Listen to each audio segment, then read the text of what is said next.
Hi everybody!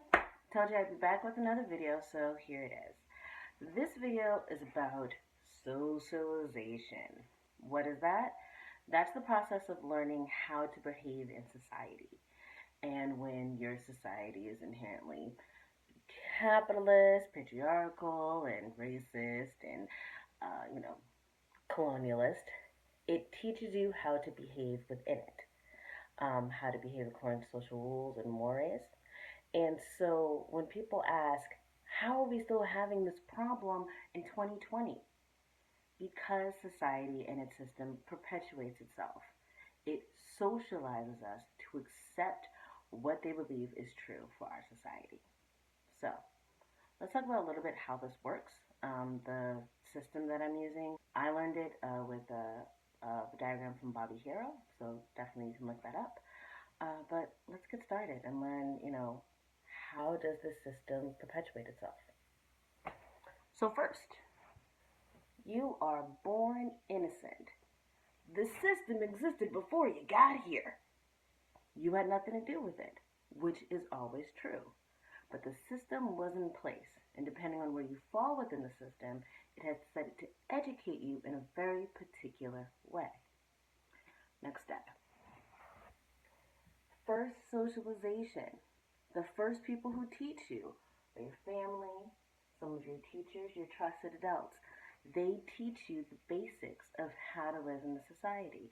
They teach you their beliefs. They teach you their concerns. They teach you how to move through the world.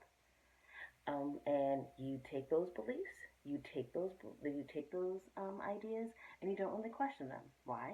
Because you're a young person and you're still learning. Next step.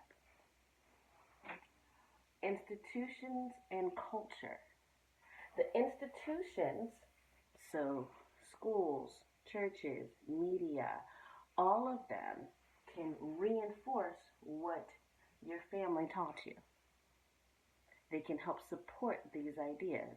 Yesterday, when I mentioned my last video, when I mentioned the idea of criminalization amongst black folks, if your parents taught you, well, we don't really trust those black folks over there. And you're like, okay, I don't trust those black folks over there. I watch TV. Okay, that confirms what they taught me. See how that works? Next step. Enforcement.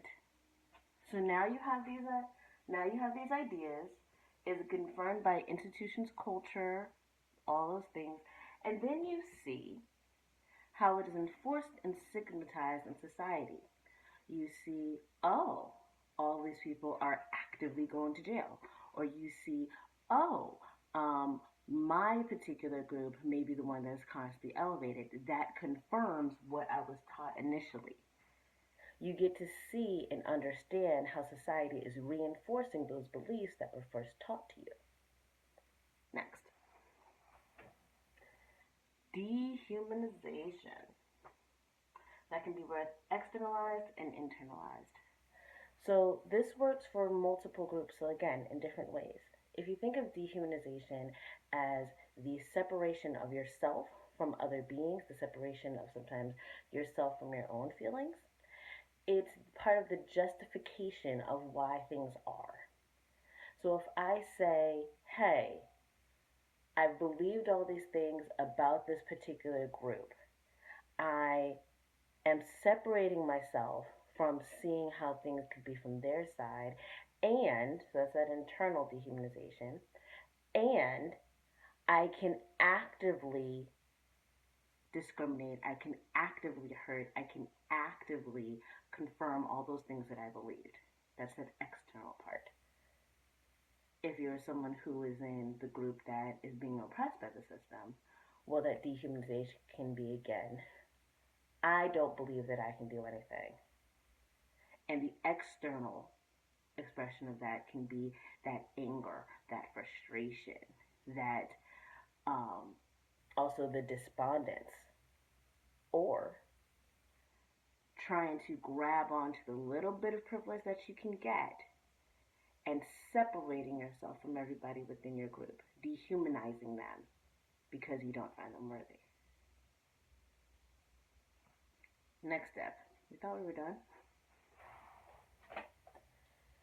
Do nothing. We keep these beliefs and we do nothing. We accept the status quo, and then when we have children, we start the process all over again. The system sustains itself. Now here's the funny part. I'm sure there are some people who are like, well, when I have my kids, I never taught them any racist beliefs. I never did anything that uh, that made me think that we were better than anybody else. So it doesn't apply. Mm, you didn't, but society did. And by not talking about it, you don't prepare them for what society teaches them. There's no counter narrative. There needs to be a counter narrative for the cycle to truly break. Now here's a little bit of hope. Because at any point in time in this cycle, you can break free. You can actively learn something new. You can actively see how those beliefs can be challenged. You don't have to believe your first socialization. You can find alternative media which lets you know something different is going on. You can see the way something is enforced and realize that it's wrong and that there's something that needs to change. You can even see how your dehumanization of yourself and others is painful and seek a change. Breaking free of what society tries to teach you is always an option. Also, teaching others is an option. But breaking free isn't the end of the story. Because once you break free of something that is negative, then you have to figure out how to be positive.